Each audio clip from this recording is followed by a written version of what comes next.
Hello and welcome back to our next episode of SAF Podcast. It's been quite a while, and we're glad to be back continuing on our series of season 5, where, on the onset, we are looking at natural theology, but in this season, we are focusing on the moral argument. And Jacob, it's good to have you back on the podcast. And why don't you go ahead and give us a recap of what we learned in the previous one? Yeah, and it's good to have you back on the podcast as well. So we are both sticking with the same routine of us both taking the series forward. So in the last Yeah. episode, as those of you listened in would recall, we've been covering, as Piyush said, we've been covering different parts of the moral argument, and we've been coming one step at a time. So we looked at the distinction between values and duties, and what we mean by moral duties, and what is required for moral duties to be present. The we were slowly stepping into, and I think we almost drew out pretty clearly why we say God must exist for there to be moral duties. And we also looked at Hmm. one very key distinction on this whole idea about God and morality. We're not saying that belief in God is necessary for you to understand objective morality or for you to be a moral person. What we say is that God must exist. If there is no God, if there is no superior lawgiver, then there can be no objective moral values and duties that we can hold on to, point towards. So the distinction is very clear. We're not talking about belief in God, that is the basis for objective morality. We're talking about God Himself, His very existence, whether I believe or not, it is His very existence that is needed for the basis for objective moral values and duties. Hmm. Hmm. Yeah. So, when we hear that, these atheist philosophers are there Right. and they do not want to ground morality in Mm. God, so what do they do when they do this? What Right. are So they exactly wanting to portray uh, by stating these things? So when atheist philosophers come clear to the fact that they don't want to base the foundation of morality in God, what they would do is they Mm-hmm. would try and make sense of the explanation, fit the explanation within a very naturalistic framework. So that would mean there is nothing supernatural, and if you exclude anything that is supernatural, you by definition also exclude God. But the issue is, and as hopefully as we will progress forward, we'll be able to see that together. The issue is that it lacks a sense of a justified starting or stopping point. Like if you were to go Hmm. back in explaining something, right?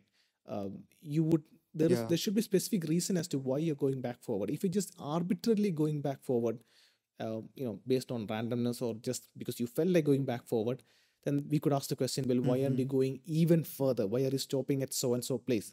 Right?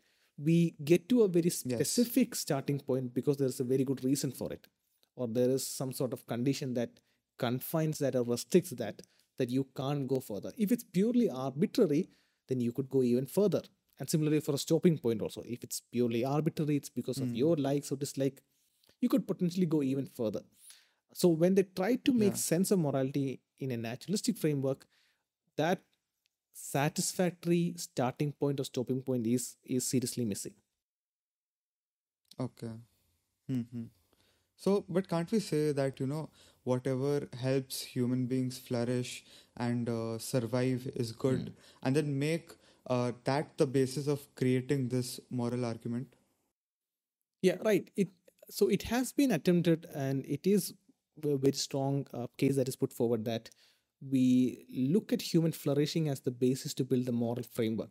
So Hmm. Walter Sinnott-Armstrong and even Sam Harris in his book, I think, The Moral Landscape, they both present the idea that um, whatever is conducive, whatever is positive towards, whatever is providing the grounds for enabling human survival and flourishing should be taken as moral, Mm-hmm. and whatever is that Okay. is opposing to human surviving and human flourishing should be taken as immoral. And therefore they would understand the actions that give way to, that would provide the way for survival, that would provide the way for human flourishing, to be the metric, to be the rule, or the ruler, or the demarcation on what is moral and immoral. Um, Now, the questions that come forward is that, well, if atheism is true, like, as we've covered in the previous Mm-hmm. episodes, right? The question still remains: okay, why is me inflicting harm on someone? Um, why is that having a sense of moral dimension? Um, or why is it wrong for me to hurt another member of the species? So the question comes again. So because again they are answering this within the atheist framework. So we are asking them, okay, you're saying I shouldn't hurt someone.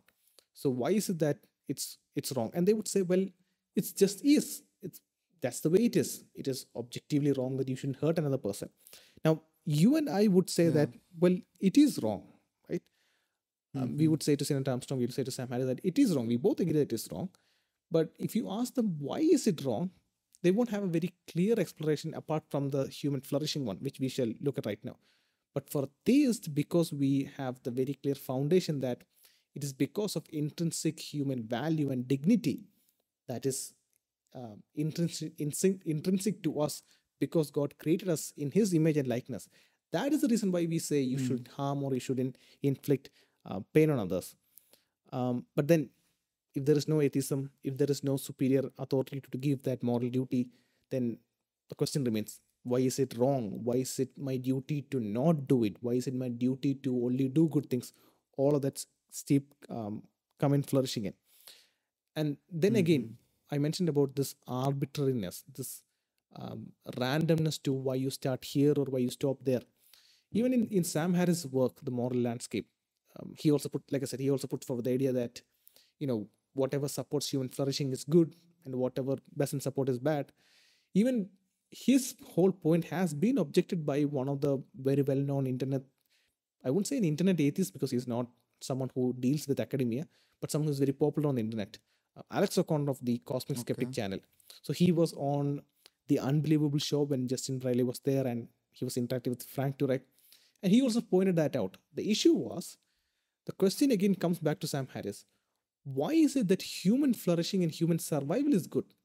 What is your reason to take Mm-hmm. that as the moral starting point? So they would say, well, it is good. It is just good that way. If you harm someone, it is not conducive to human survival because human survival is good and we want human survival. It just is good. But then the question comes again: why is that human survival is good? Why not some other species survival?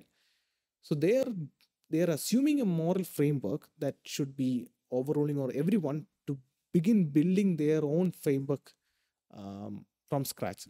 So there again, you see that they have a Mm. moral assumption that human survival is good. So the question again comes back: why is human Yeah. survival good? So that is what I said. They go back far back in line on trying to explain, Mm-hmm. objective morality, and they reach a point and say, okay, we're going to assume that human survival is good and that human survival is moral and that we should strive for flourishing, so on and so forth. So the question is, why are you stopping there? Why can't you go further? Why can't we ask why is it good and so on and so forth? And they would just throw their hands and say, well, Mm. it just is, without having a satisfactory explanation as to why that's the stopping point. And also the Yeah. other challenge with it is that they are drawing purely on the basis of the evolutionary mechanism, right? So they are taking a combined view of how evolution has been driving survival and survival of the fittest. So we must survive. So the thought would be similar along the lines that you look at the animal kingdom around us, you look at everything around us, and everything is thriving towards Mm. survival. So survival must be the key agenda. So it is banking a lot on the evolutionary, the Darwinian evolutionary understanding. But then the also issue that comes up is that if you rewind the clock of evolution, you would end up, because it is randomness and natural selections, randomness taking shape. If you rewind the clock of evolution, Mm-hmm. you would end up with a different set of species, a different set of humans or non-humans, something of that sort, who won't have this sense of moral understanding. But you would have completely different species, or you may not even have humans there. So then the whole Yeah. understanding of Right. morality again is limited to us humans, and therefore it becomes subjective in that regard, without being out there on Mm-hmm. something that is beyond human existence. Yeah. Mm-hmm. So, uh, hearing that, I think that clears my previous question pretty much.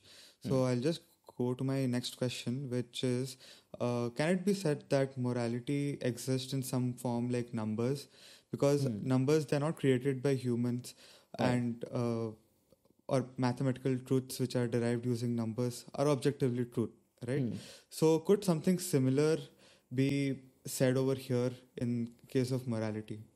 Right, and that is actually a a good pointer to think about, because as you said, we didn't Mm-hmm. create numbers, we discovered numbers, and then the mathematical equations that we form with numbers are objectively true. So if Yeah. moral values are also the same nature, then moral truths Mm-hmm. that we form using those values would also be in some sense objectively true, just like numbers and mathematical truths are. So Mm-hmm. when we talk about numbers existing or the existence of number, there are disputed views on what that is. So some would take Plato's view and they would call numbers as Platonic entities, and that would mean, to simply put, it just means that it just exists in some form. It just exists in an abstract form. So we didn't create it, we just discovered it. That's there, but they exist in some specific form, not as Mm-hmm. ideas or anything, but in some abstract form. So that is a highly disputed field. But let's grant that. Okay, let's not go into the dispute of Platonic numbers and all of that. But let's assume that moral values also exist in this Platonic form, like they exist somewhere in reality, in some sense, like floating around, or however you want to visualize it. And so Mm-hmm. this view would be called as atheistic moral Platonism. So you are trying to explain morality within the atheistic framework using the idea about Platonic entities. So you would call them atheistic moral Platonism. So the first objection is that when we say a moral value exists out there, like when we say that, and this is a good one that Dr. William Lane Craig used in his book Reasonable Faith, he says that when we say justice exists out there, like justice exists as a Platonic entity, well, what does it Mm-hmm. mean for justice to just exist, right? So when we talk about the word just, we say, that guy is a very just guy, which means he has the attribute of just in his nature. He has the attribute of justice being lived out in his life. So whenever Mm-hmm. we talk about justice and all of this, they are also very relational and personal attributes. Um, so we don't just throw the word justice out there. We always talk about it in relation to the way a person exemplifies it. So, first question is, what does it mean for justice to exist? What does it mean for love to exist in some sort of Platonic entity? And again, how can they exist if there is no relational aspect to it? Because that's how we always understand these Yeah. moral values. Like, if there is no human, then Mm-hmm. what does it mean for justice to exist? Because it seems very clearly rooted in persons and personal relationships and personal interactions. So, in some sense, justice and love seems to be intertwined with humans, that you can't have justice without humans, or you can't have, again, the first thing is it's confusing, it's unclear. What does it mean to say that justice exists out there? What do you mean by that? So that's the first thing. Mm-hmm. Because these moral values appear to be properties of people, and not just simply out there. So that's the first commonsensical thing that would come to mind. The second thing is, the point that we talked about moral duty. So with atheistic moral Platonism, you may get moral values. You may be able to say, in some sense, you may be able to advance it and say, well, there is a sense of, there is justice out there is love out there is hope out there, or all of these values out there. But then, Mm-hmm. how do you get to the point of moral duties, right? How do you get to the point to say that, Yeah. okay, all humans must now live their life in congruence with those values out there? Why should I prefer to live my life with justice, forgiveness, selflessness, and love, that are abstract entities just floating around, that are not impacting my life? Why should I pick those instead of picking selfishness and greed and hatred or envy or anything of that sort? Why, Mm. from where do we Right. grab the idea of a duty that I should follow those and not them? So the duty aspect is still missing. And that, to me, seems to be Mm-hmm. the biggest strength of the moral argument. In that, even if you concoct up in some way the idea of moral values, the question still comes back, but why should I bother?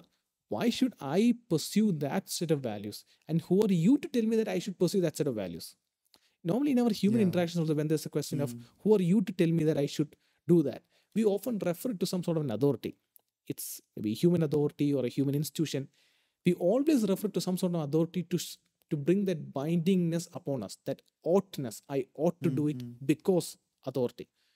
But when we come to the moral argument, it's just humans. You and I, we are the only people on the face of the earth. We are the only species that can engage with this.